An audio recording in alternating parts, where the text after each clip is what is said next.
sur ces 14 homicides et ces 4 tentatives, hein, deux observations sont incontournables. La première, c'est que sur ces 14, on recense que moins de la moitié qu'on peut rattacher au sens large à la délinquance organisée ou à des rivalités ou à des relations avec tel ou tel milieu.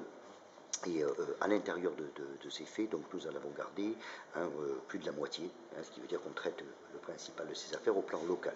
La deuxième observation, c'est qu'effectivement, on se trouve face à des dossiers qui sont complexes et sur lesquels le taux d'élucidation immédiat n'est pas la priorité. C'est plutôt la recherche des causes, la mise en cohérence des informations et la recherche dans l'analyse du phénomène en rapprochement. Parce que, tant il est vrai que dans ce type de délinquance, l'acte d'homicide ne vient jamais seul. Il peut être la résultante de rivalité, d'évolution en termes de délinquance organisée, voire d'économie souterraine.